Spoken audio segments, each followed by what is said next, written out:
That's what it is. Okay. All right. So we good, y'all. What's All right, going cool. on, world? You got another episode of Mr. Educated P. You got your boy TJ here. You have in the top left corner, Cuzzo. What's up, guys? I'm Trey. I don't know if I'm top left for everybody, but I'm here though. What's up? Minister, go ahead. It's Minister Ross Left X. I was shout out to all my fans. Shout out to all y'all. And we got a special guest. I'm gonna let you introduce yourself, brother, because I don't want to mispronounce your name or nothing like that, because I know you by your government. You know you will now. It's all good. This is Piriye, Don Juan Piriye, you know, artist, producer, singer-songwriter. Happy to be on the show. What's going on, world? Yes, sir. All right. So I want to start it off. I know you say you're singing all that. Like, what got you into the craft of singing? When did you realize that was your talent? Man, I mean, I always had a voice, I'll say, you know, always had a voice, always dabbled in singing and dabbled in like production and stuff. And I just kind of started on like little toys, like an iPad, you know. I went ahead and started dabbling with that and recording a little remix and stuff when I was, you know, back years ago. And then I was like, okay, hold on. And I like really started getting serious. I really started to get into beat, into production, in general, because I could sing, but I was like, man, I want some dope beats though. And I was like, man, ain't nobody gonna give me beats. So I was just like, let me just figure this out. So I started to dabble into producing and stuff. So went into producing, and you know, it's all at levels. You know, if you're serious about it, you're gonna do it at levels. So I started, like I said, like just dabbling on little devices, an iPad and stuff. And then I graduated to, all right, let me get me invest in a laptop, invest in some software. And then I really started getting into the craft, you know, watching a ton of YouTube videos, watching, you know, videos, obviously, you know, all my influences and stuff. And just getting into it that way, you know what I'm saying? So for me, it was just a hobby. It was just something that was fun, you know what I'm saying? Yeah. And I just kind of evolved slowly but surely, you know what I'm saying? So like, I want to say back in like 4 years ago, maybe, I really like went ahead and like just threw out my mixtape out there. Back then, like SoundCloud was real, you know, lit. So I threw it out there. Of course, I ain't getting no views or nothing. But it was cool. I just put my project out there, you know what I'm saying? It was just something that was mine, something that I made, you know, from top to bottom. And you know, I just evolved from there, you know, as far as the early beginning.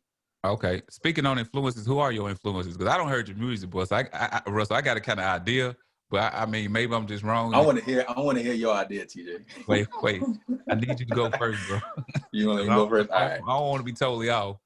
All right. I'm gonna tell you who I think it is.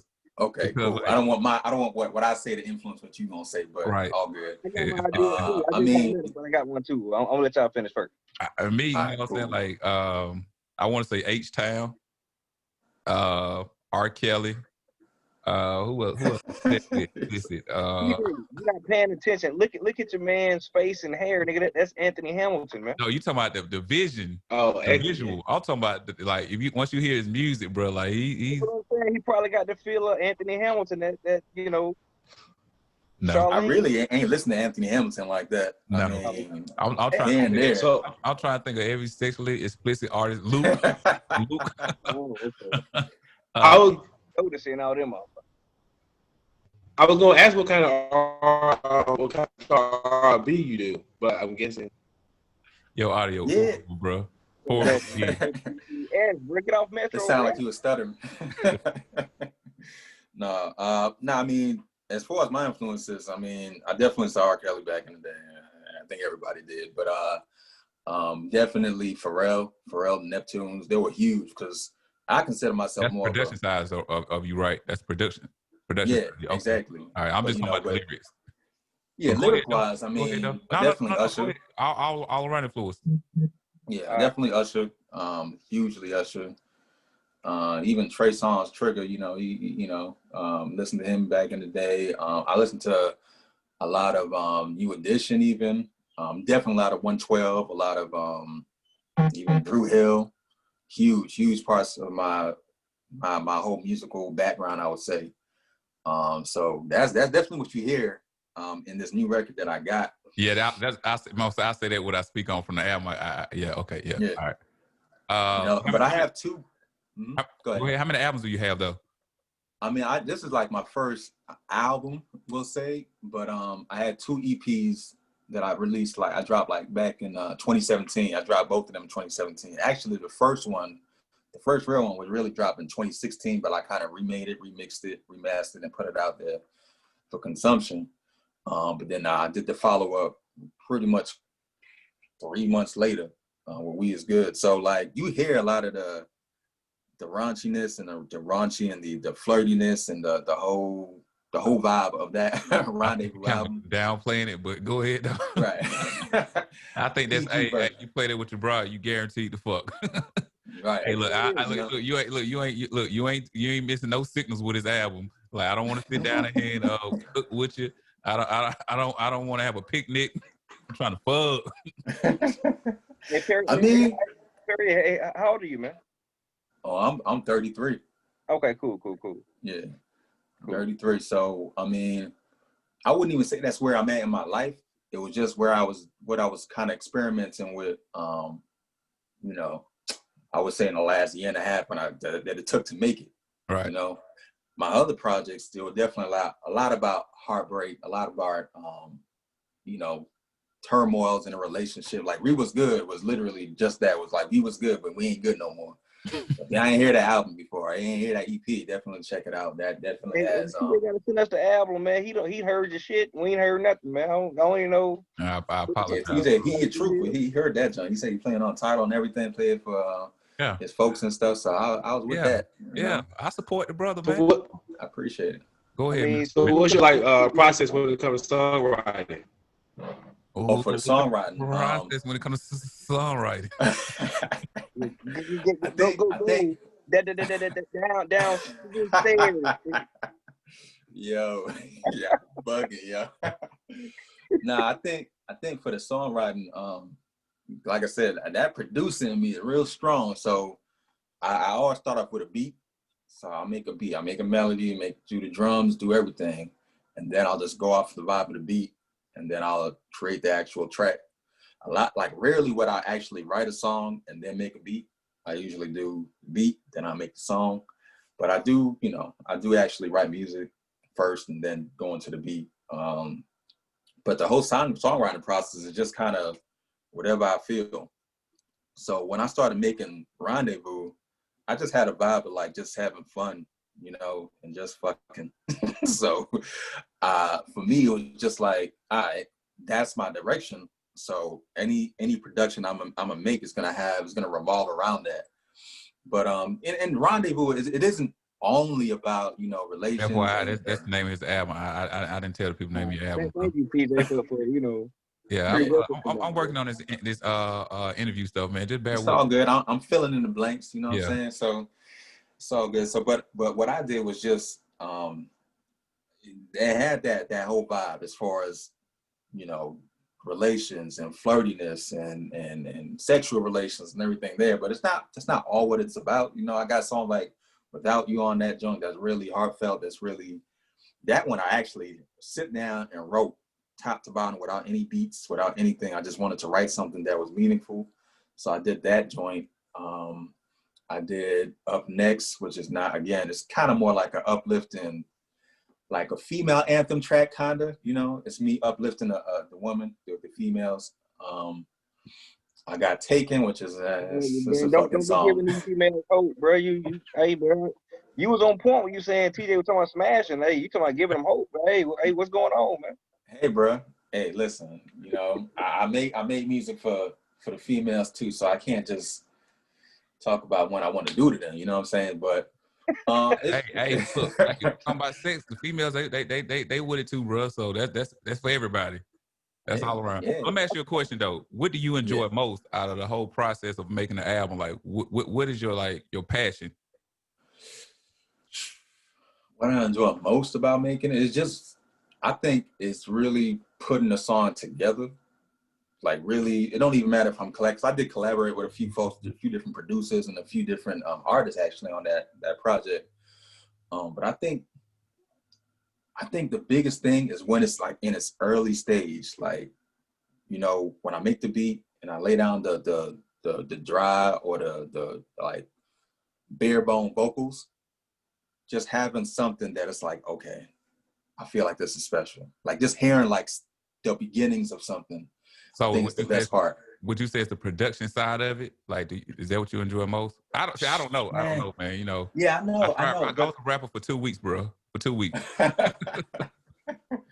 How that turn out, man? Where you mixtape at? I want to hear that junk. No. No.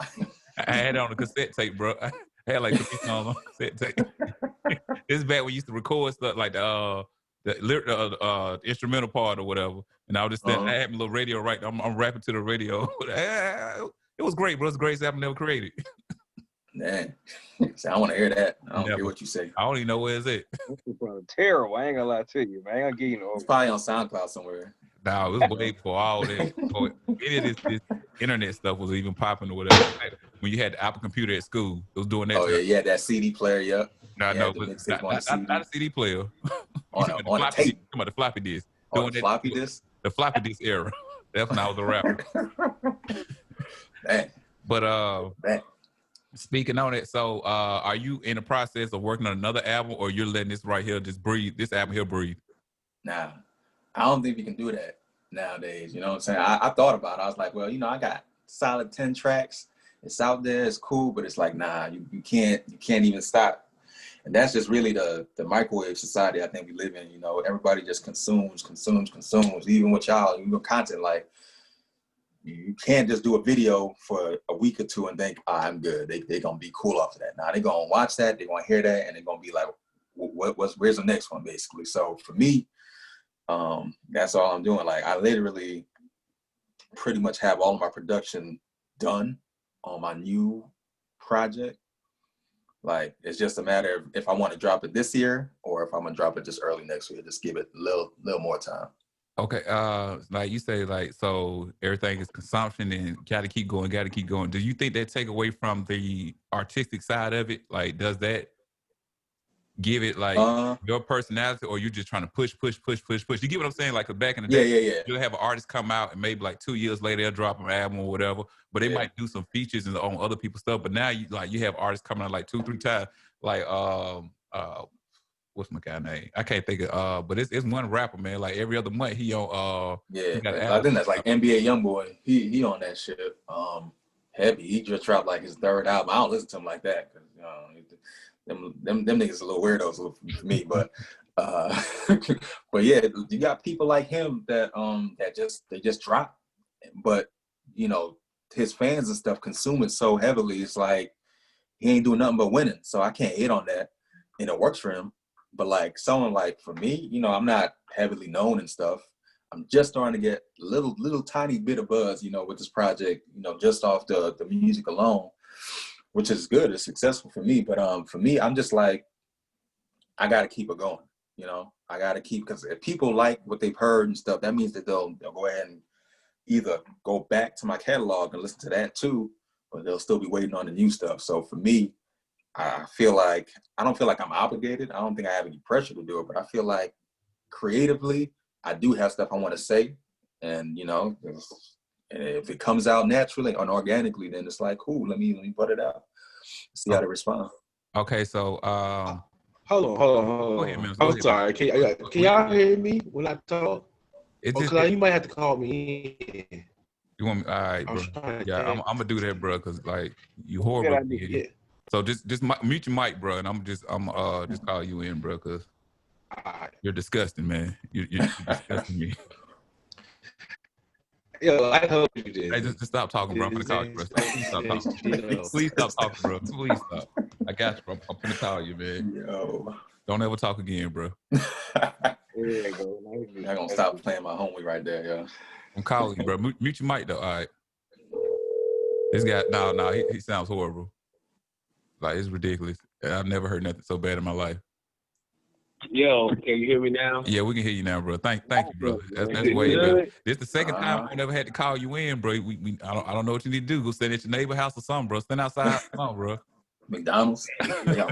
Yeah, sit at McDonald's, bro. You can hear me good though, right? Yeah. Okay. Yeah. Mm-hmm. All right. So, but again though, like I was saying, is your music like, is most of your music like stuff that's happening in your life, like experiences, or is just the mood you in, or is it a little mixture of both? Like, how do you go That's a about? good question. Yeah, I think I can't write music without having most of my truth in there. Now, sometimes I might exaggerate, you know what I'm saying? Just to create the vibe or create the story line around it. But I would say like at least 90% of my what I'm singing about, or if I'm rapping about it or whatever, yeah, it's damn sure true. It's definitely happened Wait, you at said one rappers point or you another. rap too, bro? I thought you just I do. I mean, I do. I did rap now. okay. I do have Want you to let singles that tell I me where drop you at. I want you to. between projects that I'll sing and then I'll rap and shit on it too. You know, if I can't find a feature, I was about to do that on another track on my actual album, but the rapper came through, so I was like, I bet you can stay on.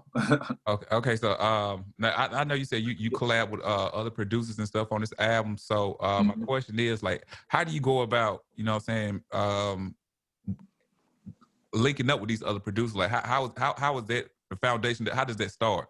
For anybody out there that's working on music, but they don't know how to Yeah. collab with nobody but they homeboys or whatever. How do you go Yeah. outside that venue? You know what I'm saying? Yeah, you gotta definitely go get out your house and stuff, and definitely network. Networking is super super duper key.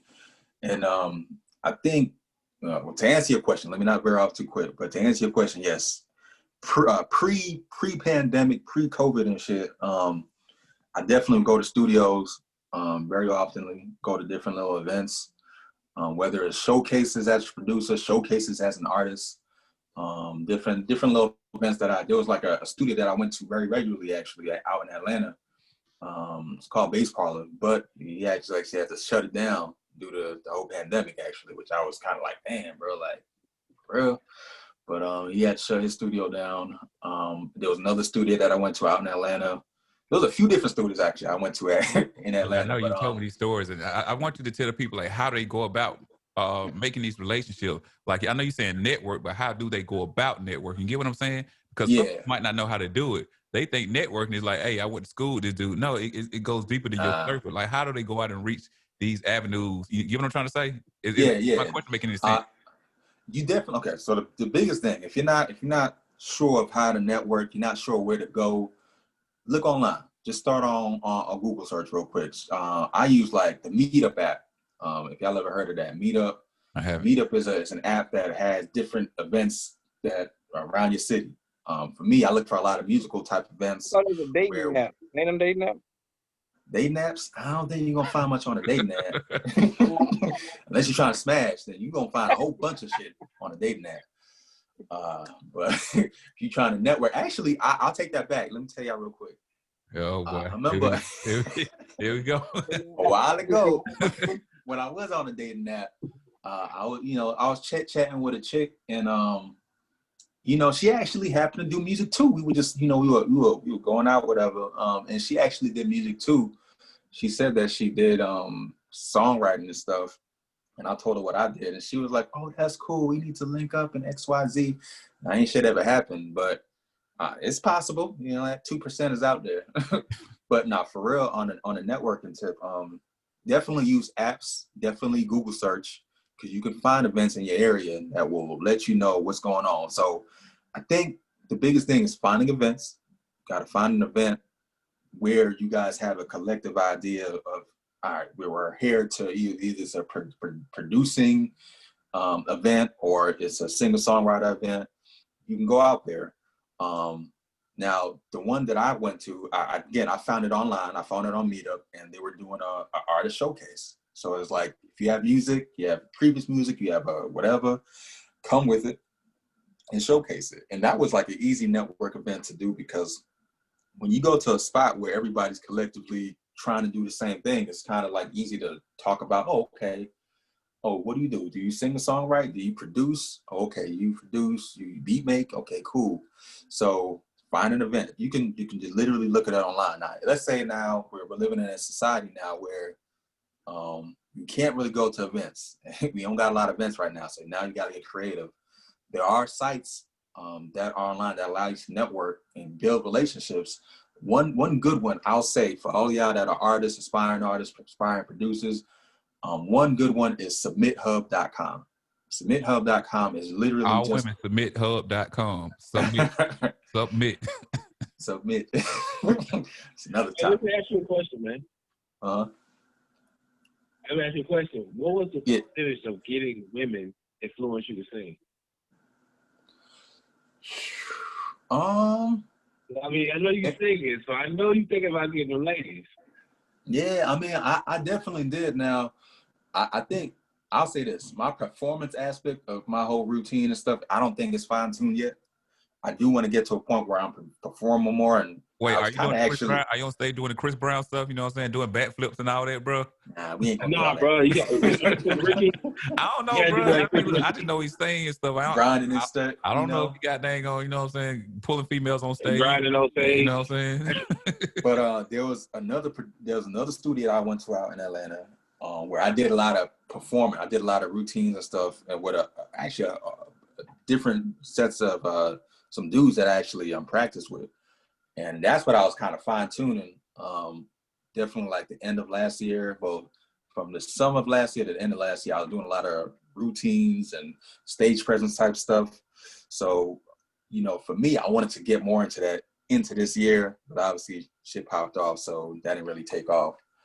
But as far as like chicks, I mean, I won't say that it motivated my singer songwriting career like that. I definitely thought about it, but you know, me, just for y'all, I mean, I am married and shit, so I'm not sitting there trying to flex and grab chicks and shit. So it wasn't like a huge pull for me. It wasn't like a huge Stop, X. Put him on a spot about getting other women. This man married and shit, man. God damn.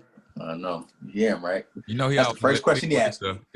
What kind of chicks you want? Are you slacking on your album? Are you slacking? But yeah. Let me ask you a question though. Like, you know, your album just came out. How long your album been out now? Real quick. It's been out since July 24th, so strong 3 months. Okay, so with that being said, do you think that in hindsight it was a bad idea to drop your album during the COVID-19, or you know, or it just you had a date and you said it is what it is. This is just going to be what it's gonna be. Yeah, good question. Because the impact of your album. Nah, I don't think so. Because one, like I said earlier, I wasn't performing like that, so it's not like I was like had dates set up and stuff to go out and perform and promote it.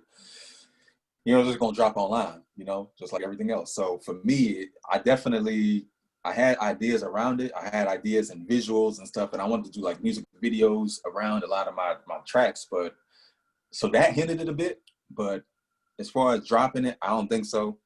But I did think about it. And actually, if COVID didn't hit, I probably would have dropped a lot earlier this year. I feel, but I think when it did drop, I was like, man, now I can't do shit, because I actually wanted to drop a video, different visuals and stuff, but it didn't pop off like that. So it made me sit on it for a bit. Bro, what you got to do? You got to just get a camera, sitting in your front yard, and just go out there and sing. Yeah, and I was like, I ain't trying to do that. Tell him, like, I literally had ideas. I was in the front yard. Yeah, man. Yeah, I know. He big as hell now. Like, don't let the picture fool you now. This nigga got thing on swole. It's like Hulk Hogan singing. Hey, was there like a particular album that inspired you to start singing? A particular album that made me start singing? Yeah, like an album, or maybe like a song or something, or kind of like you know, I think this is what I want to do. Or, that drink kicking in up there with Trey up there. But go ahead. Nah, I don't think so. I can't put it to just one album. You know, I didn't heard so many damn songs throughout my life. It just felt like, or just a couple of different albums, you know. Yeah, I can't say for sure if it was like an album in particular that made me say I need to create a project. I think I'll say this. Hey, Al, baby, we should have got you a transcript of these motherfucking questions before we do them for you, man. A transcript? Why? Yeah, man. Because the minister, you know, the minister questions be It was kind of That's a real question, man. He's the artist. Asked him who had influenced him, and then he said, "Hey, who influenced your album?" Shit, he just said Jodeci and R. Kelly, all Usher and all them. I would have just said that. Yeah, y'all see how he leaning back? That's that drink, though. You know what I'm saying? That's that drink. Oh, man. That was a full bottle when he first started, y'all. Man, I should have got me some, bro.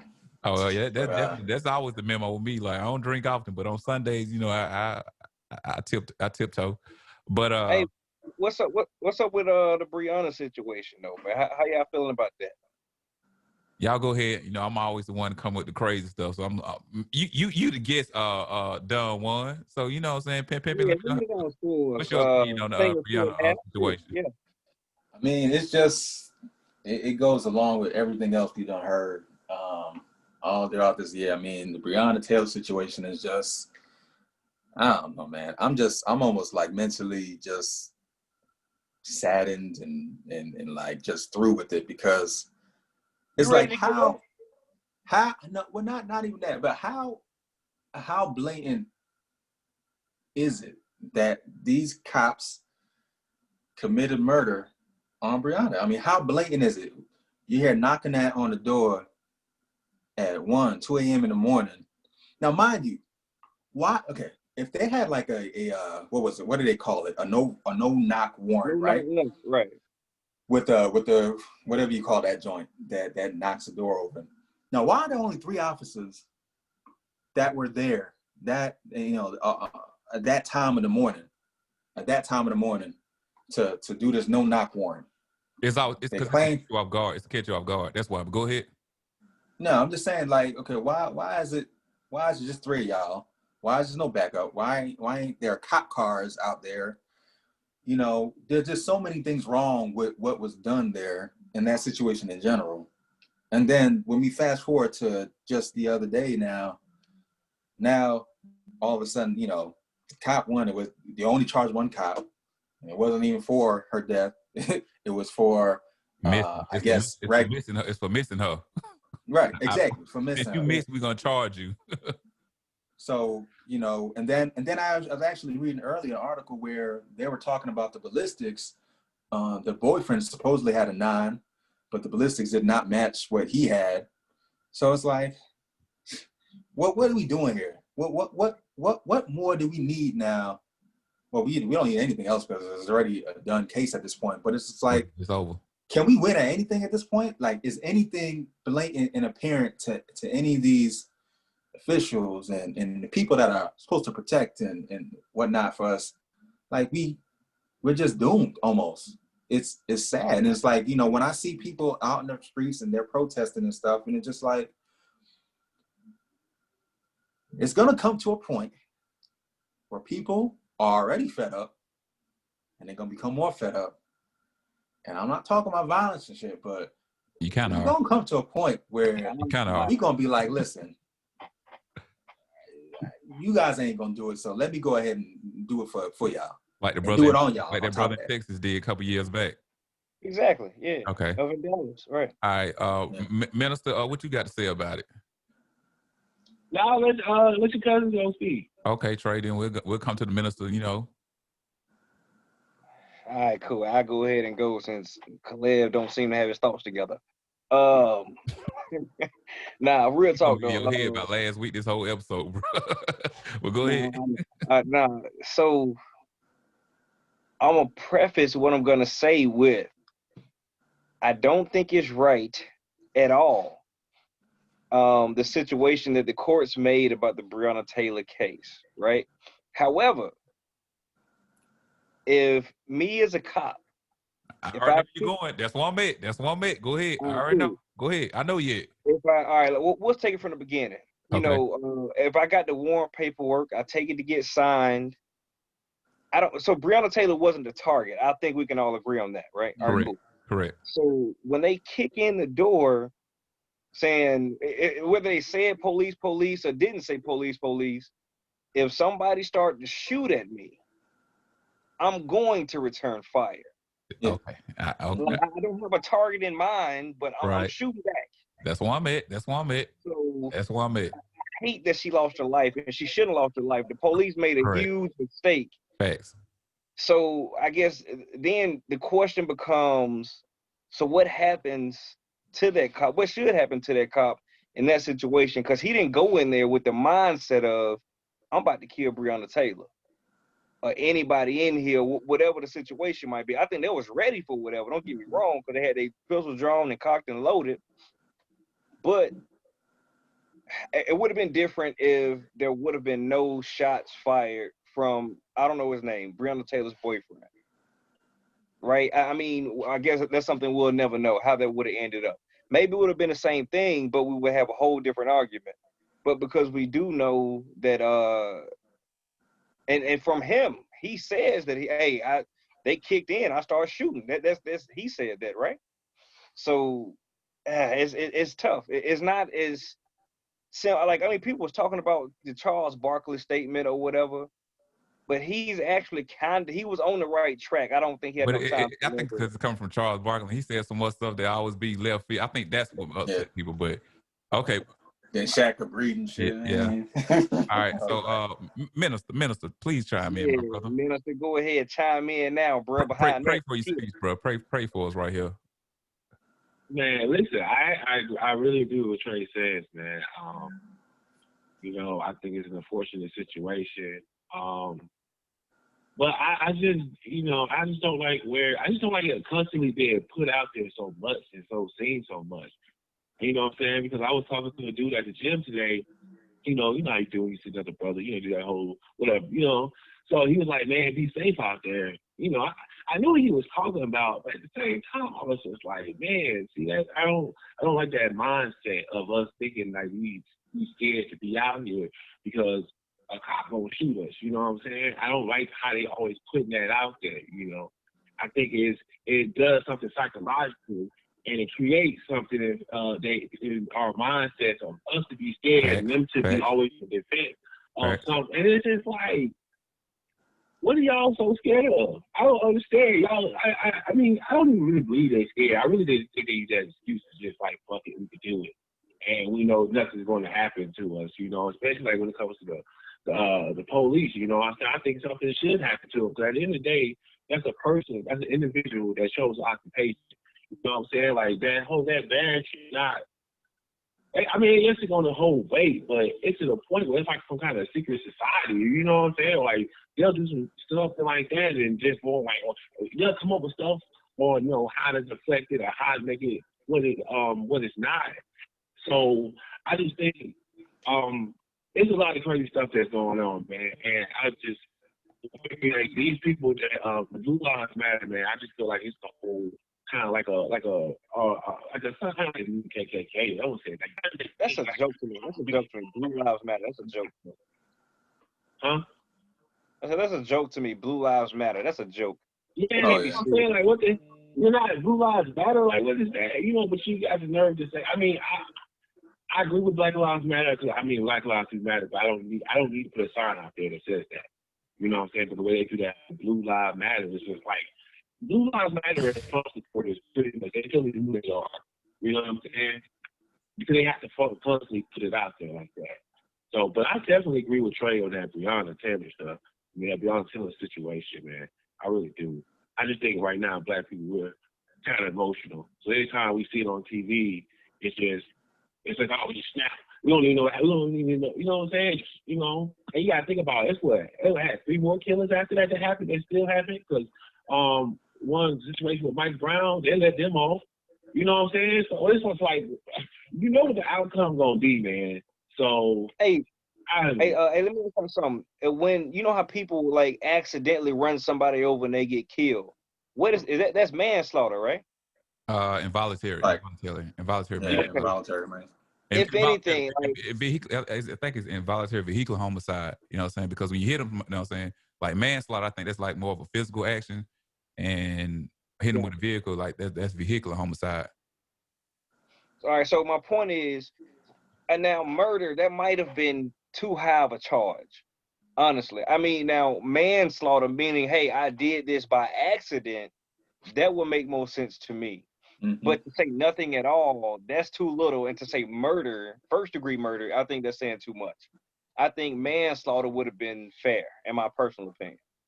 Okay, and then let me chime in. You know, I let y'all get off. You know, I'm a disrespectful guy here. I really am, bro. Like, I definitely agree with you, Trey, because I when I first heard the situation, me thinking as a police officer, if I was a police officer and I kick in the door, I don't care what I yell. I could have yelled, "God dang on green eggs and ham." If you shoot at me, I will retaliate. I probably unload the clip and try to load back up. You know what I'm saying? Like, honestly, like you shot at me because now my life is in danger. I don't know if it's a warning shot you giving or what. So I do agree with you there. Like their action was not her death, but their reaction was justified to me.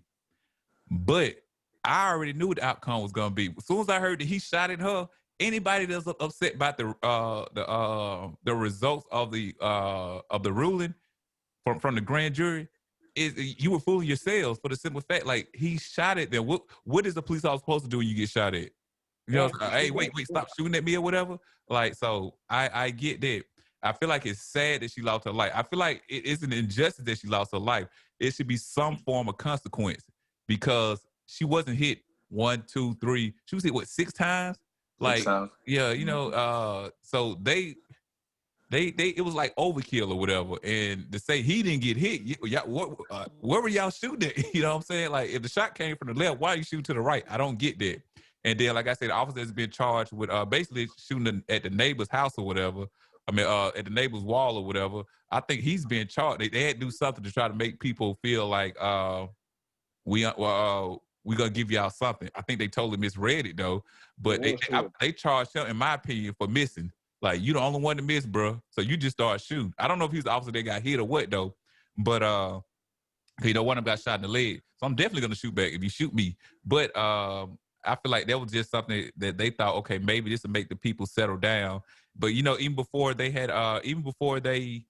gave out their ruling, they had already started barricading the seat up and everything because they knew what the outcome was going to be, sort of kind of whatever. So they was ahead of the game. But for people to think that was going to be some type of thing where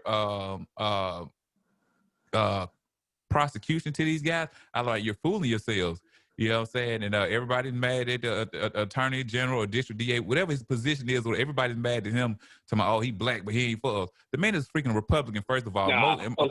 Wait, I'm just saying, but most Republicans are pro-police. And I'm not anti-police. Like, people say defund the police and all that.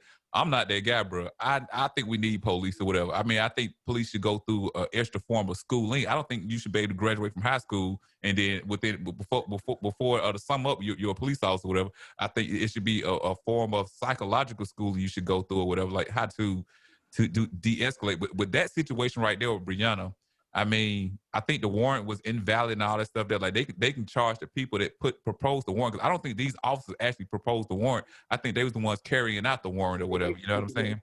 So I think whoever proposed the warrant. But listen, I think whoever they were looking for, and I could be wrong. I think it's her ex-boyfriend, if I'm not mistaken. I think they said it was her ex-boyfriend. But I think that the dude that they I don't know. I thought that the dude that they were looking for was already in jail. Yeah, he was. That's why I said whoever proposed this warrant, like whoever created this warrant, right, they should have some form of consequence. Even the officer should have some form of consequence for the right, because they didn't do their due diligence. Because somebody lost their life. But the point is, like, for us to feel that some type of justification was gonna come from somebody that shot at the police or whatever, that's crazy. Like, why would you even think what they were saying?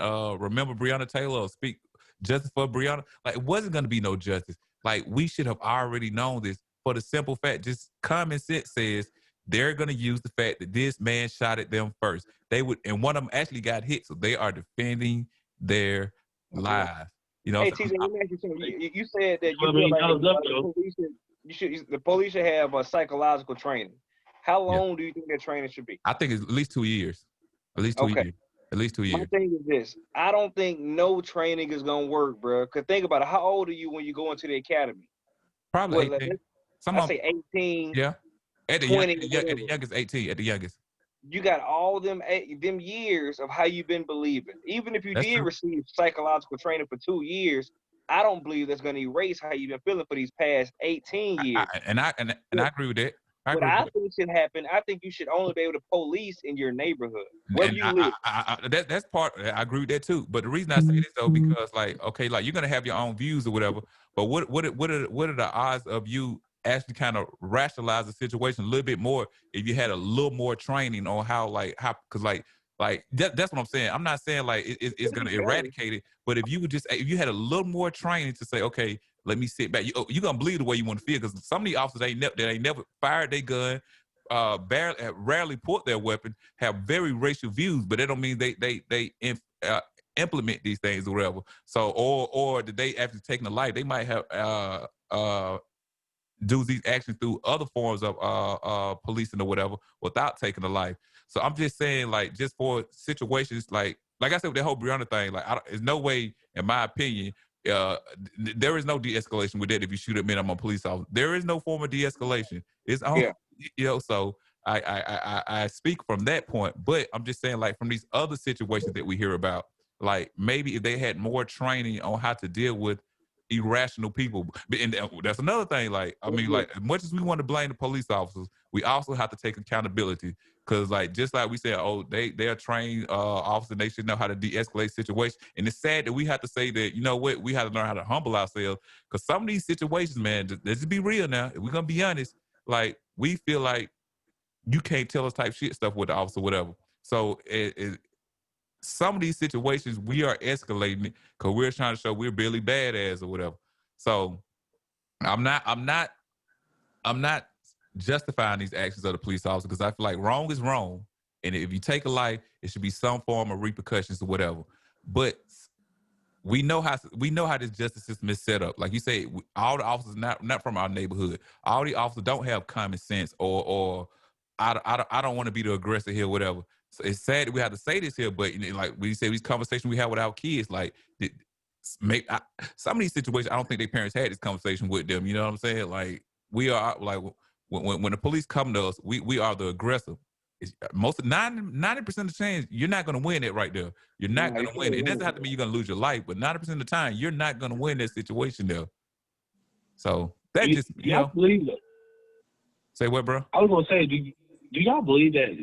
Do y'all think that some of these situations are orchestrated or scripted to create a certain reaction? To a certain extent, yeah. I believe these situations are real, but the ones they're allowing us to have an emotional, because we are emotional people. So the ones they're allowing us to have a reaction to, because just like you said, it was 3 other shooters or 3 other, like it's been so many other situations where this happened. Mm-hmm. You know what I'm saying? But it's certain ones I feel like they know that would trigger a reaction from people. You know what I'm saying? And it's just keep y'all balanced or whatever. Because if you're worried about this here, you're not thinking about this over here. Yeah. Yep. So I think like the ones that we hear about or the ones that are pushed in the media is for a particular reason. Because like these aren't the only situations where this stuff happened. These ain't the only situations where it's obvious they were in the wrong. You get what I'm saying?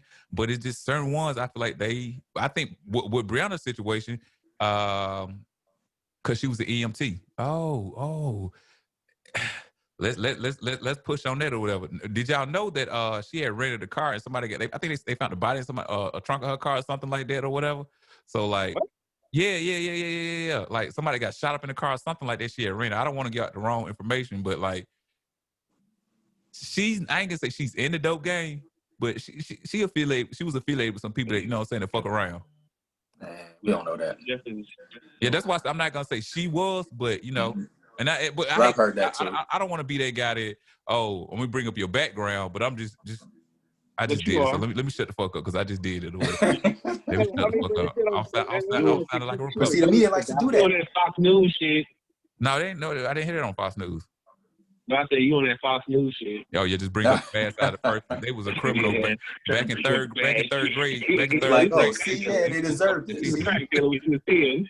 They love doing that shit. But I mean, I just feel like at the same time, as much as we want to point a finger at the police officer, I think because I was trying to figure out what is the solution for this. What is the answer? My honest opinion, we need fathers in the household. I think that'll solve everything. We need fathers. Like fuck going to to the powers that be and say, help us out, and all types of stuff. I think that the answer is fathers in the household. You know what I'm saying? But you I just don't said think that's not everything right there, though, necessarily. man. What I want to say is, Go ahead, Don one. Yeah. okay. I was gonna say that I don't think that's the only solution. No, not the only. Go ahead. Yeah, not the only solution because it's just because, and I think it's just because, just what you touched on.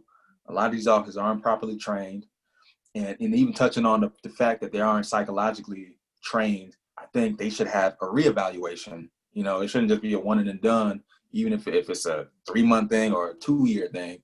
It should be a reevaluation on whatever, yearly, by year, every 2 or 3 year cycle, to just go ahead and let me touch base with you. Let me see how you feel, because they could have seen a lot of stuff at that point. They could have experienced a lot of stuff, and their mind could have changed at that point. So I think it just needs to be revamped if we're talking about the whole justice system, because as public servants, they aren't serving the public. They aren't doing any That's true. It's full That's cycle. True. That's true. The government isn't, nobody's really looking out for us. And then even going back to your point about the fathers in the household, I think that's a huge point. I think, me having a good father. Hey man, I'm feeling. Hey, let me take mine.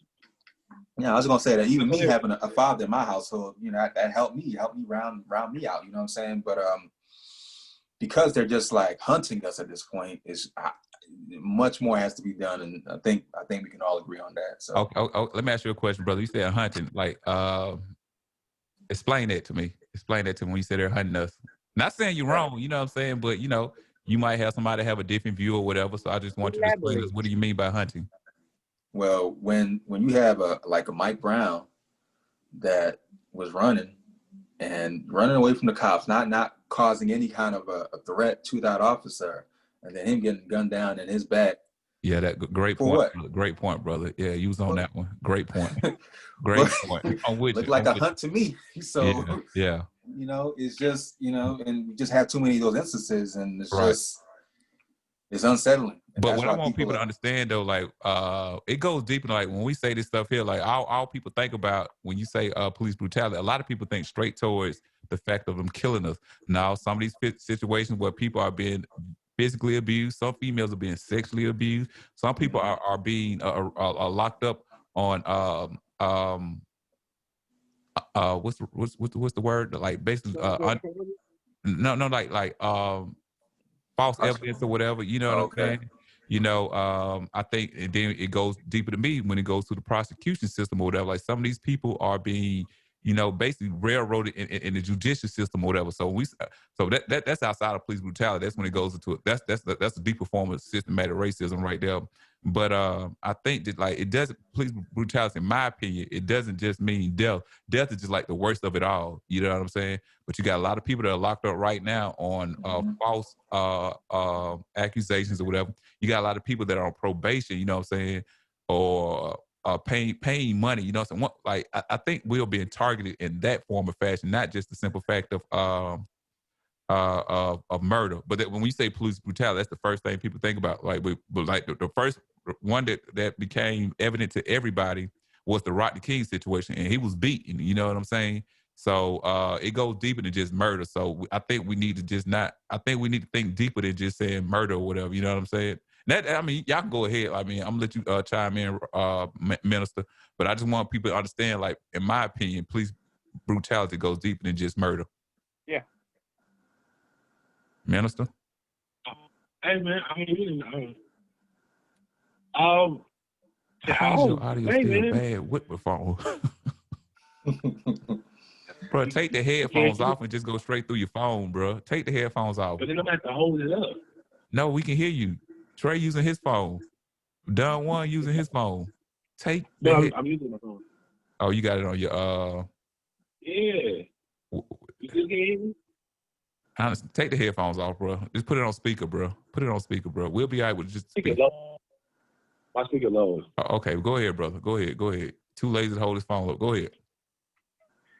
Now he holding his phone up. Just having on my phone like that. Okay, right. I'm saying just put your speaker on, bro. Put your speaker on. I promise we can hear you. Cut it. Okay. I don't think he know how to do it or something, bro. I don't know. Like, go ahead and speak, bro. We can hear you. Can you hear me? Yeah, you don't have to hold it, bro. We can hear you. I'm just trying to say my speaker is low. We can hear you though, bro. Sometimes, Bet you went down it all goddamn you don't night, have to man. hold your phone. We can hear you, bro. You don't have to hold it. We can hear you. Yeah, but I can't really hear y'all. Okay. Go ahead, bro. Put your headphones back on. I'm gonna pray for you, brother. I'm really gonna pray for you. Hey, what you got on your head, man? Who? Minister. Yes. What is on your head? Y'all hear me? Yeah, we can hear you. Huh? What's on your It's head? a tom. That's a what? It's a tom. It's A called towel? a tom. Oh, okay. A tom. Got you. Yeah. Oh. Hold like the blocks. It's like a minister. Rock. Oh, okay. Hold the block. Cool. Got you. But go ahead, my brother. Speak on the Breonna thing real quick. We're gonna venture off of this in a second. But I want to get everybody's last thoughts on it. Oh, well. I mean, it's the same shit, different day. I mean, you already know how I am about it. I definitely. We know, but they don't know. I try not to. Oh, well, yeah, they do if they heard the past. Not from last week, bro. Not from last week, bro. I told you I have issues over here. You won't keep anyway. Yeah, I don't dwell on stuff like that. I don't think on stuff like that. I come from a conquering tribe, so I come from a warrior tribe. So you come from a Christian household, brother. You come from a Christian household. Hey man, listen, stop, that's man. the old. That was Caleb, brother. That Okay. was Caleb, brother. You're Okay. not talking to Caleb. Okay, my bad. Yeah, so man, listen, man, I believe in the best. You come from a turn the other cheek, bro. Turn the other cheek, bro. Go ahead. No, I don't turn the other cheek. I just think that this is something they try to use us to make us feel scared. I don't understand why we scared. You know what I'm saying? They're the ones who's they're not even acting out of fear. They're acting out of ignorance. Some people, you know what? I ain't trying to cut you off, man, because I said I was gonna let you get your last word in. I think some people are like genuinely scared, though, bro. I think the narrative is getting pushed out there. You know what I'm saying? It comes across as some goofy stuff, but I think some people. What I'm saying, like, because you're not afraid, man. You got to think like some people are really afraid of what they see. Some people are close to these situations or whatever. Like, bro, like you grew up in Paulding County, bro. So the odds of you run into this stuff is a little different. You might first of all, let me stop you there. I didn't grow up in Paulding County. Wherever you grew up at, bro. You know what I'm saying? But you grew up around, like, you might have grew up around racist people or whatever, but like some people grew up with, like, they see this stuff like implemented or whatever. You get what I'm saying? So I'm not saying you're wrong, but some people, like, they can actually see the results of what we're talking about. You know what I'm saying? So that's all. I'm not saying you're wrong, but don't try to generalize it. Like, I'm saying, don't try to generalize it where you like what people where you shouldn't be afraid, because I guarantee you, bro. As a black man, I guarantee you, if you get pulled over, your senses are heightened to a different level of a Caucasian person that's pulled over. Got pulled over last weekend. I think that. So when you get pulled over, you like, I wish this motherfucker would. You that type of guy. I wish this motherfucker would. But see, I don't go. No, I'm gonna cuss him out and I'm gonna win. Fuck you pulling me over for? No, you that guy? No. Go ahead, bro. No. Go ahead. I'm bad. I wonder why he. I know he's gonna ask me this dumbass question why he pulled me over. Well, blah blah blah blah blah blah. I keep it moving. I'm not gonna give you no attitude. I'm not a person that's gonna give you attitude. I'm not gonna give you no. Why? You know, it is what it is. You're going to say what you're going to say, we're going to do what we're going to do, and we're going to keep it moving. I didn't got pulled over by the cops, not a whole bunch, but I've never really had no issues where I was scared for my life. And I don't think you should live like that. I don't think we should live like this. It's not like it's happening to everybody. I mean, it's actually a small percentage that it happens to us. I don't think that's something. What you talking about, the murder part? I mean, but I'm talking about cop harassment in general. I mean, it's just cop. I mean, really have most of y'all. I mean, I have. How many have y'all got pulled with guns? I've actually been told. I've actually had to sit on the side of the curb, bro. So I. But what was you doing? Nothing. They said was they you was doing something that created that situation? They were looking for a suspect for a crime, and they said I fit the description. Fit the description. They had me sit out and sit on the side of the curb. Like, they pulled me out my car and sit on the side of the curb until everything was cleared up or whatever. So what did I do? I mean, you can look at how you want to look at it, but I'm talking about how I felt. I'm talking about how I felt during the situation. Was you scared for your life? I feel like I was going to go to jail for something I didn't do. So it wasn't like, But that's what I'm but saying. when you, but once again, though, when I broke it down, it ain't just a simple fact of people dying, It bro. ain't death or life. It ain't about that. It's about just police brutality, period. Yeah, like you Yeah, think human you rights. thinking of You death. know? You thinking of, have been but see, brutalized by the but I'm police? saying you thinking of death, like, okay, they're gonna kill me. Now it's like, man, why Well, how are many they of y'all finna been fuck? brutalized by the police? Huh? How many of y'all been brutalized by the police? I've never been brutalized. Yeah. I Everybody think that was mental brutality what they did to I me can right get there, bro. mentally, was yes. mental, I give an example. I give an I example. can't keep trying to switch it to something else. No, I've been Come told on, you what it was, bro. I've been told you. Like I said, you automatically thinking of death and stuff like that. And Right. it's all forms of this stuff here. I say even Yeah. getting locked up for stuff you didn't do, bro. So when they pull me and tell me sit on the side of the curb, I'm like, am I finna go to jail for some shit I didn't do? Look, hey, this is what you got to think of, Kelly. It ain't all about death. It's about, would this be happening to me if my skin color went like this? Mm-hmm. That's what it's about, man. Listen, It's like, but the thing is, I know it can happen. Real fast. Nigga, I was in Fayetteville, lost like a motherfucker one day. I had just came back from the service or whatever. I'm driving around, and I see a bunch of cops. I'm like, man, let me pull over. There was now, mind you, I'm young, so I don't know no better. So I pull over and I asked the police for directions, bro. Don't you know one of these motherfuckers went to my car with a flashlight and they started looking at my shit, man? I'm like, That's the bullshit we talking about right there, bro. That's man, bullshit. I just Why? wanted some But they do it to a directions, white man. person. Yeah, you're right. If I was white, I don't feel like that would have happened to me, man. And that's what we saying. Go ahead, Charles Barkley. So, Keep going. Go ahead, Charles Barkley. Keep going, Charles Barkley. Oh, Charles, yo, listen. No, brother, listen. Go ahead, Barkley. You already know how I be coming. Yeah. No, that I still don't. I mean, so you don't. I don't go outside thinking about that. So what I'm I mean, saying, I know that it can. Let me ask you a question. So you think this is a figment of everybody's imagination? Like we're harnessing this. Well, let me finish. Let me finish my question. You feel like we're harnessing this fear off of perception? Yeah. Okay. I feel like to a certain extent. You're entitled to your wrong opinion. Go ahead. I feel like to a certain extent because I don't think that I don't understand what. I mean, I understand that we see. That's what I'm saying. They create this narrative to be like that. You gotta understand. I agree that. Like, I agree with that. But psychology, a reality they have an understanding of it. But you got to understand though, by them creating this narrative or whatever, it heightens people's fear.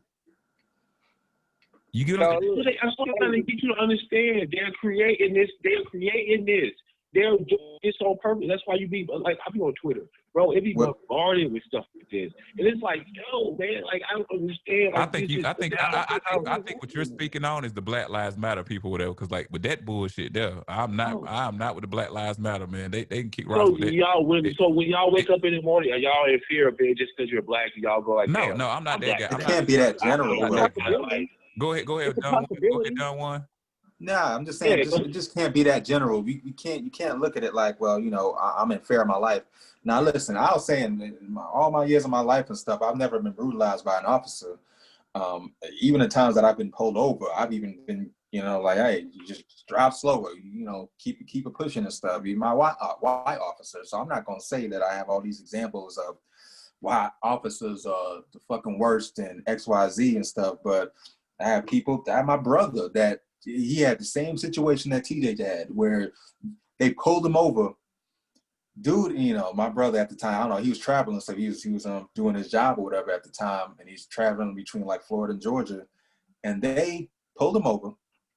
Again, he fit a description, and I think he was probably eating Chinese food or something that day in his car because he was moving a lot of hours in between driving.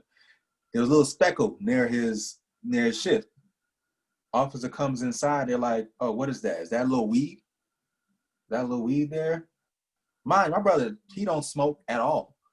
So he's like, no, it's not weed, you know? And again, he's calm, collected and stuff. He's cool. He's keeping his composure. He's doing everything he should be doing. But why is he now on the curb now?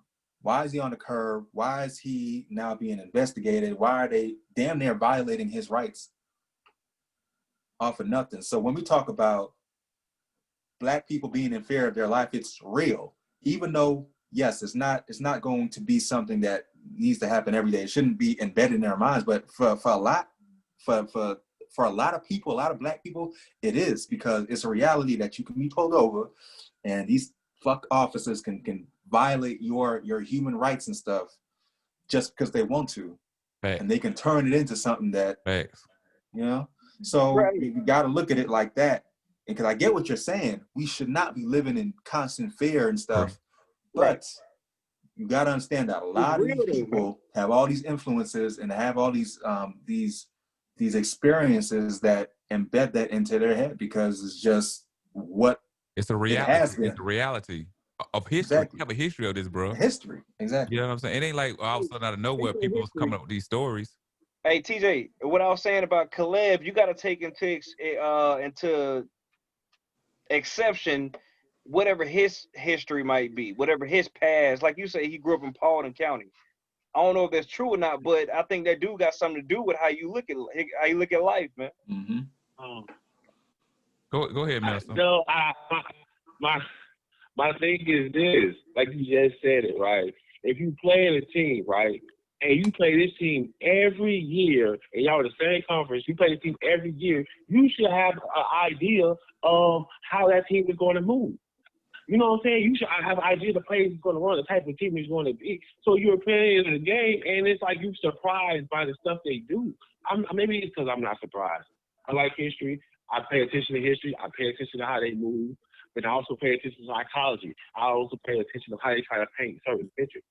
So I go in there with this thing of, okay, I don't really think about the cops. I mean, I ain't gonna lie, I be talking mad shit to the cops. Of course, then when they pull me over, you know, I give them that, you know, try to chill out.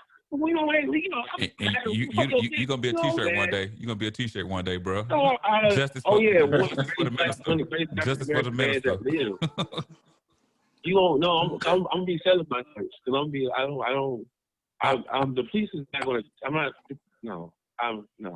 I'm not going out that way, and I don't know what's the end of my life with it. No, I was joking with that, but I'm just saying, like you see how you feel like you can come off the officers any type of way. These are the people I'm talking about or whatever. When I say, like, if you look at some of these circumstances, sometimes these people put themselves in these positions or whatever. Well, you can't tell me shit. I'm gonna do what the fuck I want to do. Like, if you look at Jacob Blake, it was fucked up what happened to him. I'm not saying it at all. But the point was, he feel like, I'm finna get in my car and get the fuck on, fuck what y'all talking about type shit right there. Like, people forget all about that part right there, and they go straight to the boot. It's complete bullshit. Like, I feel like all the motherfuckers, they need to get shot in their back. You know what I'm saying? So I'm not justifying the shit, but, like, we got to realize this man said, fuck y'all, I'm finna get in my car and get the fuck on type shit or whatever. You know what I'm saying?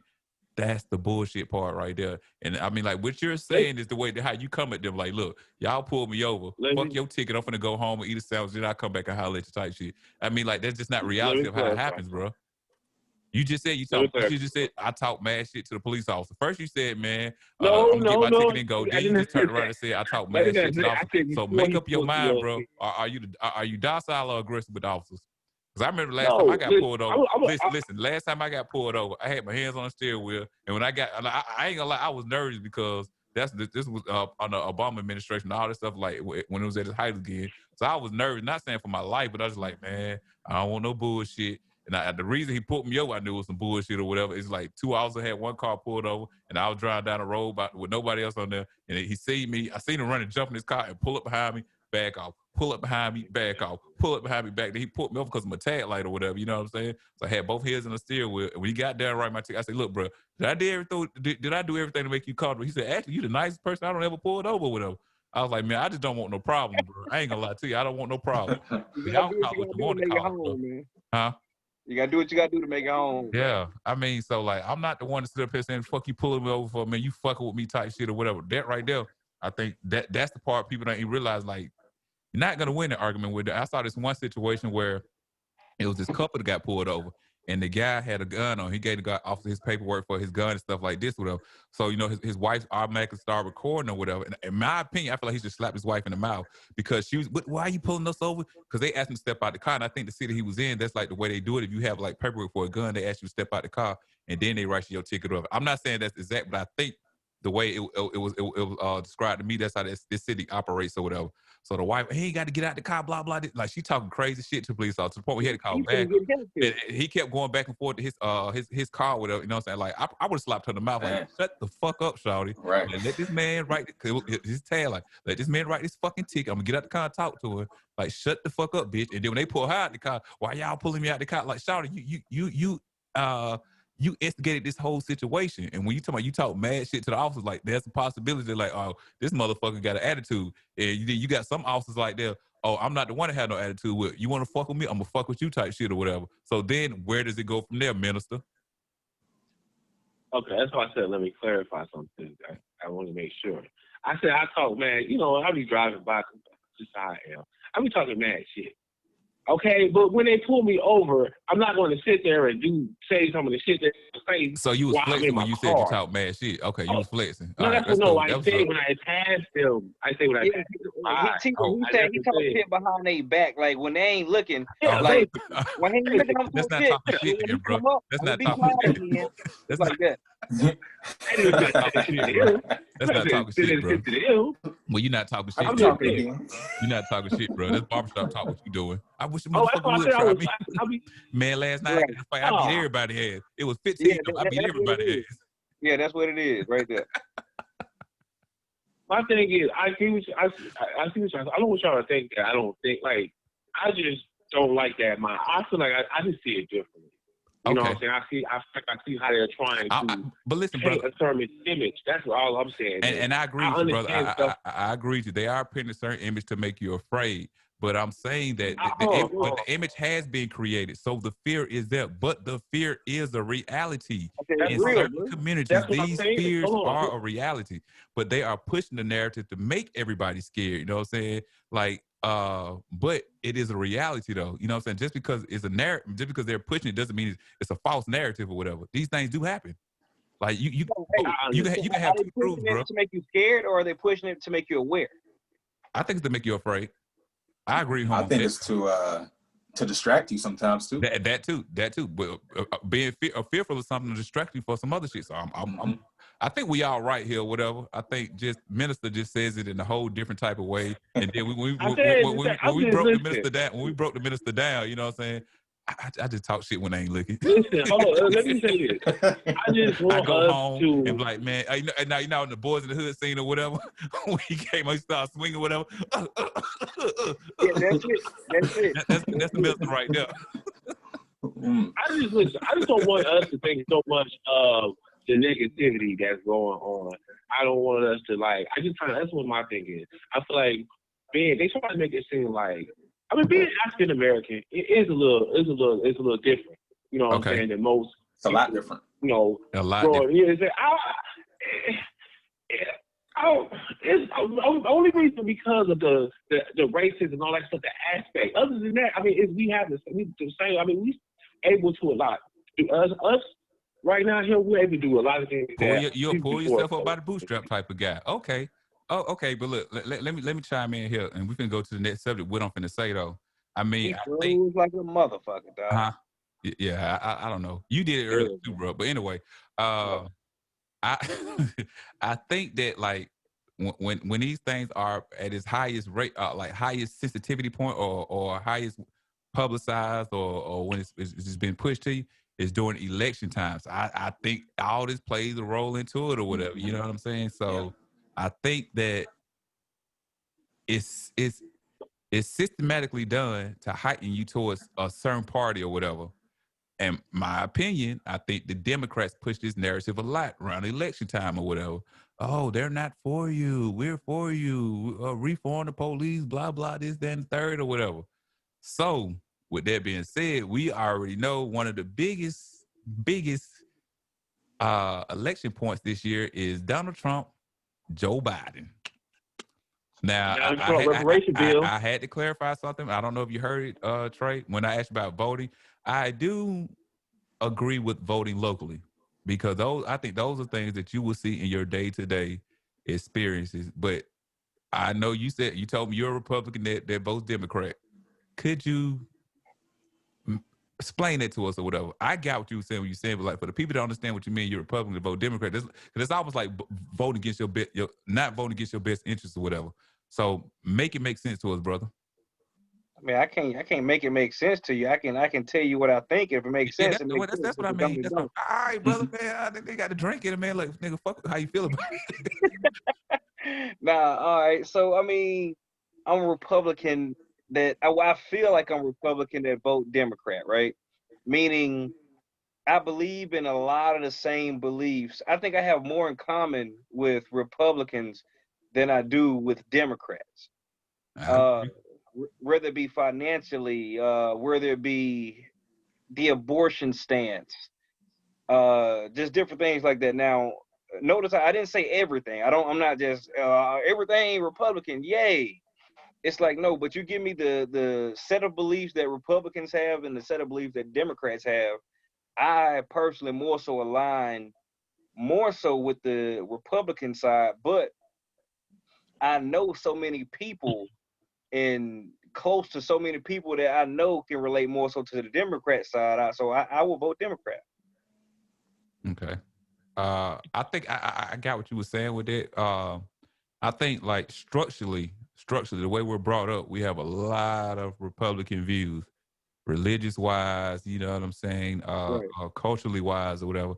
But for the best interest of the community trying to move forward, I Right. think that's what you're trying to say or whatever. But Right. my only pushback with that is like Democrats take votes for granted, in my opinion. Like they promise so many things and they give you just a little to keep you tagged on or whatever. And we're gonna make Republicans like just we're gonna push back against the Republicans so much. Like if you look at the way they go in at Donald Trump, it like no matter what he says, it's gonna be some bullshit to him or whatever. No matter what he says.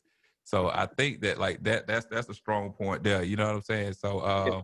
That's just politics, man. it is. But like I've never seen it to this extent before in my life. You know what I'm saying? I've seen what like Democrats and Republicans they got these smear campaigns or whatever. But I would even say Donald Trump commercials sound like it's like almost like a his commercials or whatever. It's almost like a comedy movie about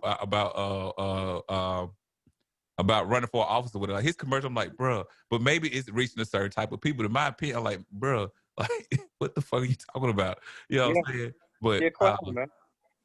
what are y'all views, Minister and Dunn one? Cause we ain't finna talk on this too much longer or whatever.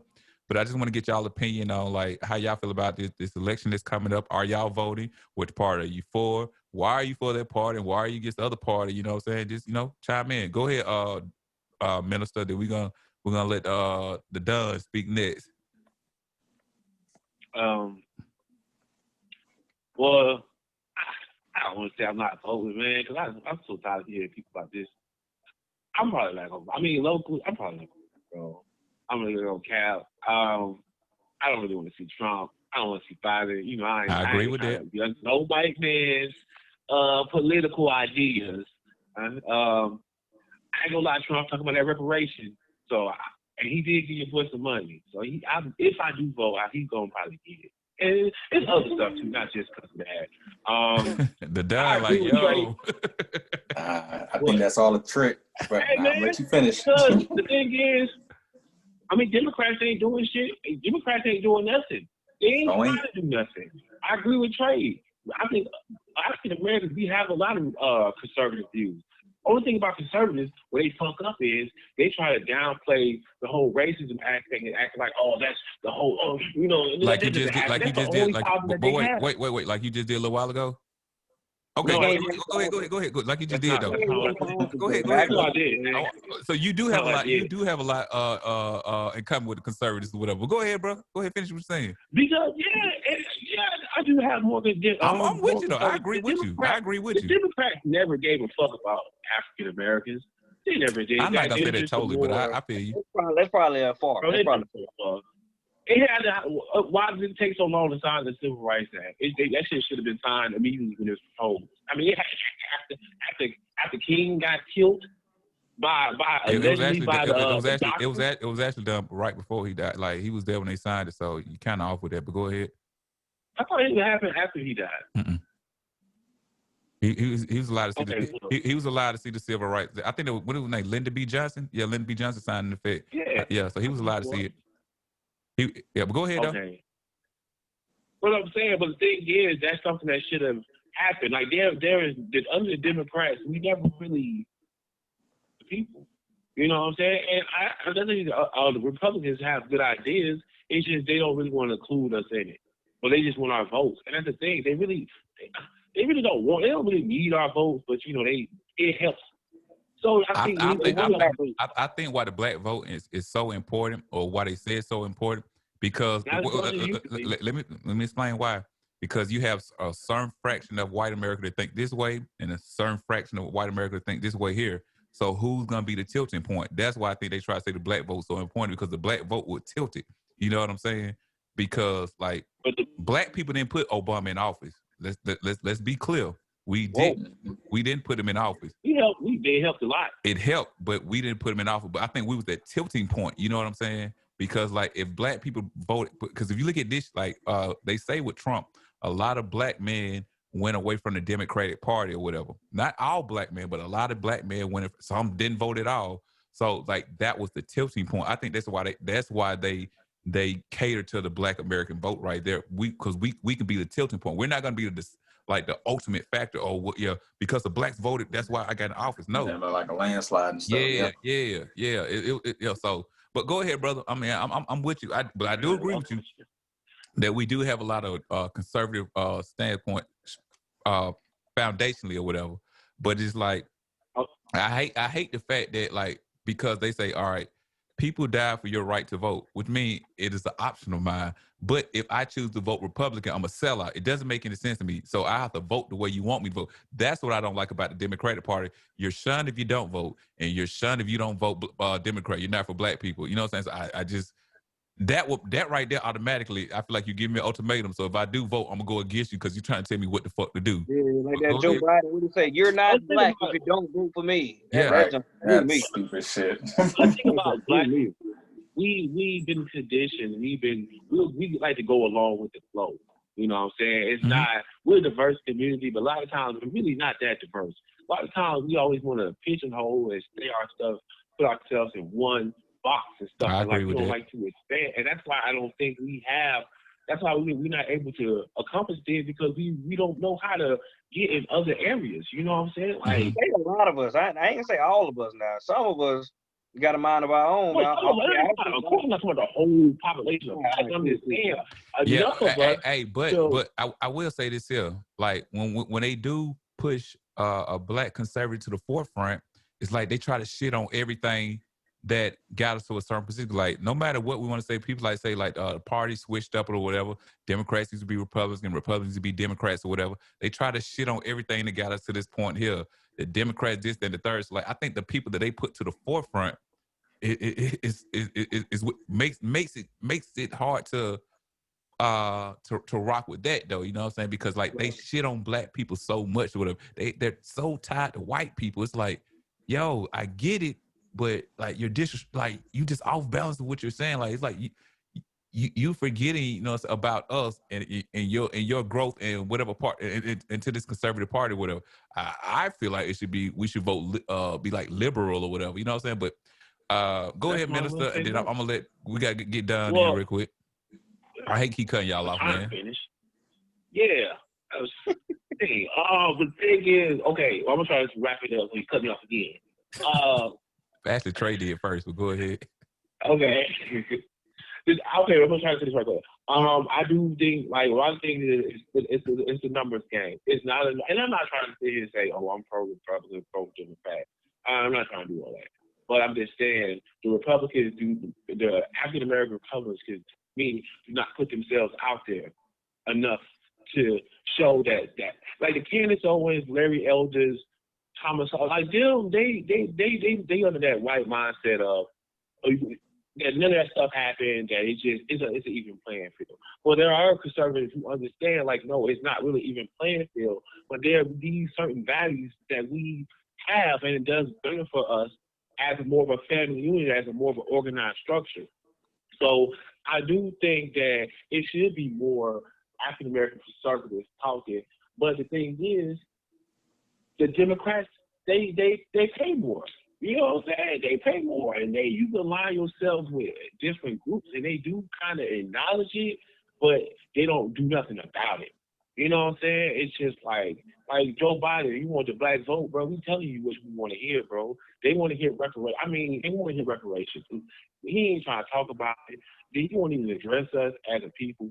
You know what I'm saying? But they'll try to put symbolic gestures out there to try to get us to vote when they're not saying nothing. But at the same time, the Republicans not. I mean, at least to me, Trump talking the platinum plan. I mean, I don't know. I need to see it start Yeah, happening. I heard that. But at least he's talking Fake about news. something. You know what I'm saying? At least he's. I mean, because I promise you, if he does, watch how many black people gonna be Trump supporters. Okay, it's a lot of black Trump supporters more than we think it is. It's just don't nobody want to say it. Don't nobody want to be sons. The platinum plan is the plan that he presented when he came to Atlanta the other day or whatever. He spoke on reparations. He spoke on giving money to black business, give money to black jobs. business, whatever, urban communities and stuff like that.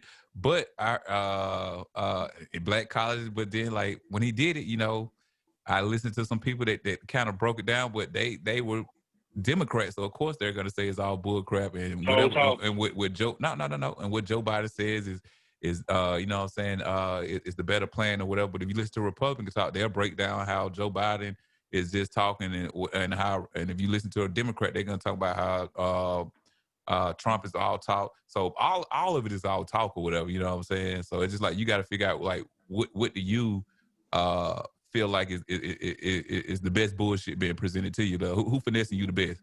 Like, you know, if Donald Trump I feel like go ahead. I say if Donald Trump give me some reparations that I think is fair before the election, I'm voting Donald Trump. Okay, Don Juan, get in here, bro.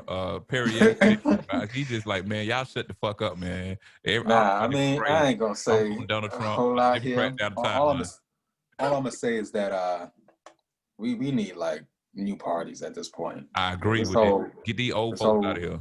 Yeah, get the fucking Republicans out of here. Get the Democrats out of here because none of y'all are really looking out for. I won't even say just black people, for anybody. Like they're all for sales. They're literally all for sales. It's all propaganda. On it, man. I know I fuck one for a reason. I mean, they're essentially just playing folks. They've been doing it for the longest, and you know, it's just depressing. Like this whole nation right now is just it's kind of a joke. And you know, the parties, like I said, is just I don't know, just keep on swinging us one way or another. Right. So for me, are you voting? I'm a vote. I'm a vote like I did last year. I mean not last year, but the last 4 years ago. Which way are you going? Yeah, who you going with? I mean, we're not speaking on local because Trey, Trey, I was gonna eat you up one week where you came on. I'm talking about, I had every elected official in your community, bro. So I'm voting, but I had my homework on you, bro. I spared you. I promise you, I spared it because I was gonna eat you up, bro. Like, so what was this person talking about? What was this person talking about? Like, that's my cousin, so I ain't gonna do him like that. I said that's my cousin, so I ain't gonna do him like that. You could have tried to eat me up, but it's impossible to do that because I would have named speaks you don't even aware of. No, don't get me wrong. Like on a deep, you probably would have got me. That's what I'm saying. Really, I don't give a fuck. That cup talking, boy. That cup talking. Hey, don't go out the room like, hey, I don't give a fuck. You gonna get chopped down, nigga. You gonna get jumped in that household. Hey, man, let your man finish. He was trying to talk, man. He talking about me and he locally official. I'm sorry. Last thing, I mean, because I wanted to say like, what are you voting? But you don't have to break it down to community wise. Since we're speaking on just the presidential vote, like that's why I can't go with the Republic. I can't go with Trump. You can't do another 4 years of Trump. You just can't. What if he got reparations? That shit ain't happening, bro. With now party. You said if it does happen, I hear you. There you go. If let's say he gave, I'm gonna give every black person 2 acres and 500,000. They're not giving away no land, bro. That's the one thing they're not. I mean, yeah, he said land. I've been like, I might have to go with that. What if you give 2 acres, 500,000? Harry Potter stuff, bro. If you believe in magic, if you're doing Harry Potter stuff, then yeah, I'm gonna have to go with Trump again. I mean, that's just. I mean, I'm gonna work with that. I'm gonna make that into something. So, but other than that, you rock with blacks for Trump. Straight up. So why? Okay, you said you couldn't do another 4 years of Trump. So what would make you think Biden would give you a better? I'm not saying that either. It's just we just need something new. Okay. I don't know what we're gonna get with Biden. Let me ask you a better question then. What were the 4 years of Trump that you disagree with then? So you said, because you said you can't do another 4 years of Trump. So I mean, it had to be something bad or a collection of things that were bad. So what do you mean by not? We can't put another. You want to talk about all these collections of racist comments and throughout all the years and stuff, right? All the lack of empathy towards us as a people. Yeah, he's a savage. He's a savage. He's a savage. So I think that has a lot to do with it. I mean, now granted, he showed it out. We gonna give him that, I guess. But yeah, he gotta go. So my question is, so it's not particularly parties or whatever. I mean, policies or whatever. It's just I can't. His commentary. Yeah. His commentary, his ideology. I just feel is it ain't gonna work out for us. Okay. Much longer. He's more, and again, this is even broader than we just speaking about us as a people, as a Black people. I don't think he's doing anything to unite the country. He's more so strategically making his comments to divide us, I think. Okay. And I will agree with that. Yeah. So at the end of the day, it's like, do we want to have that? Do we want to continue with that? Do we understand what kind of I don't know. Do we really understand that he's just not for us at this point? He's just not. He's very divisive or whatever. But yes. Like, no matter what he's saying, he does divide the country to a point. That's one thing you got to give Barack. You got to give Barack that. Barack tried to make everybody feel included. He got to get a man that. You have to, bro. He did. Like, he tried to make everybody. Man, don't bring that faggot up, man. I'm just saying. Don't bring that homosexual up, man. Look, man, we was doing good, man. Don't bring no dick in the booty ass nigga up when we got two strong Black men up here talking, man. Don't bring no homosexual up. Don't bring no man up to bend over for white dudes up when you got 4 strong Black men talking, bro. Come on, man. We was doing good, man. Why, man? Minister say I'm hard on Barack. And I didn't even bring up the faggot. You know what I'm saying? You brought him up. Now I got to be the bad guy again. This dick in the booty old cis ass nigga here. Fuck Barack. You know what I'm saying? That nigga, all he brought together was homosexuals or whatever. So I'm not gonna do that, man. I'm not gonna do that. He brought the nation closer together with homosexuals. Fuck that nigga. Anyway, why, man? I was doing good. I said I was gonna do this. My dad watched it. Dad, I'm sorry. The nigga made me do it, man. I was doing good. He had that in his heart. And this pussy ass nigga Barack, man. Man, I'll spit in that nigga face. Man. Man, why, man? Why, bro? What's the man name from Chicago? What's the name? What you say now? You acting like Corey Hogan with Stephen A. Smith. You ain't gonna do none of that. Man, this nigga is a faggot, man. Come on, man. That nigga, that dick is fuck, man. That nigga's a homosexual. That's the only thing he did. He made it with homosexuals. He's the reason Black Lives matters or whatever. Like, that's a homosexual goddamn on trendy thing, and Barack is the first one signed on the list. Well, look, he wanted, man, this fuck nigga, man. Stop, man. Stop, man. Okay, listen, I'm not Trey. Trey, I'm not. We finna dive into the Don Juan music a little bit, bro. We finna ready to close this out. Let's listen to some music, man. All right, hold on. Real quick, before y'all get into that, just want to make sure y'all can connect with me at Piriye _official on Instagram. Give all your plugs in, bro. I was gonna give you at Piriye _official at Instagram and Twitter. I ain't on Facebook. What's up? Spell that, bro. Don't nobody spell. You're right. I mean, it's right here on the screen. It's on the screen, bro. You're right. My bad. I ain't realized that. All right, cool. At PIRIYE _official, Twitter and IG. I also support my music blog. I support up and coming artists. www.visionandvibes.com.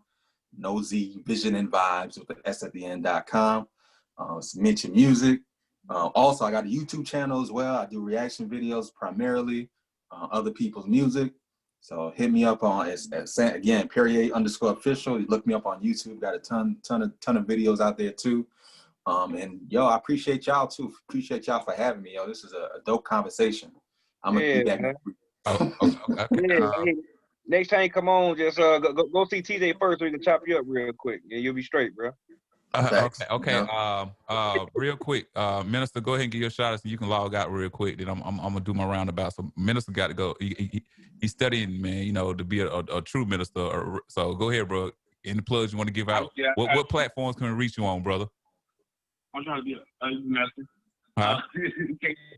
You be on Twitter, Instagram. You're not on no social media platform.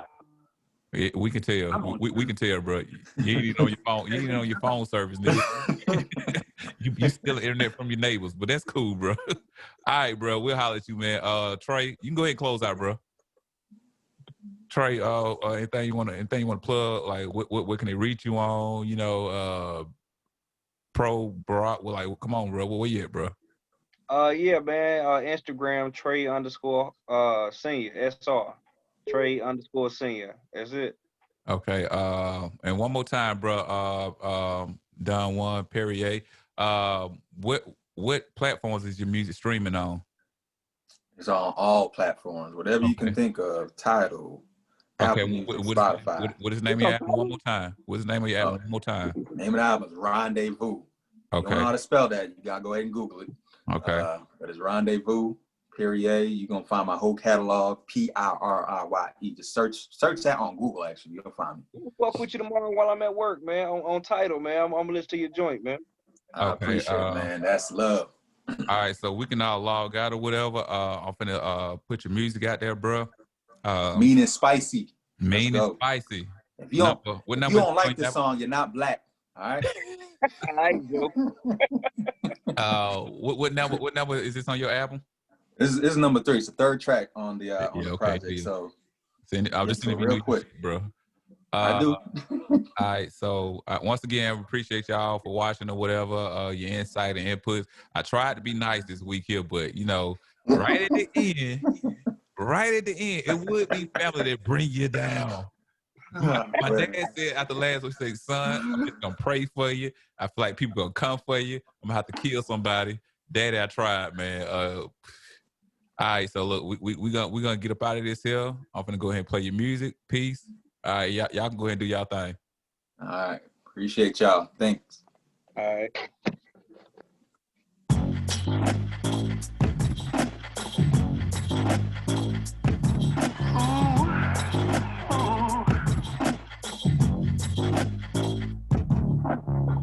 Little mama got a hold on me. Little mama got a hold on me.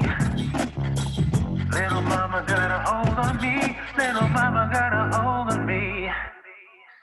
She got a spark. I like the way she talk. Yeah. A head of jalapeno and a sassy walk. So sexy. The girl on fire, man, no Alicia Keys. Nope.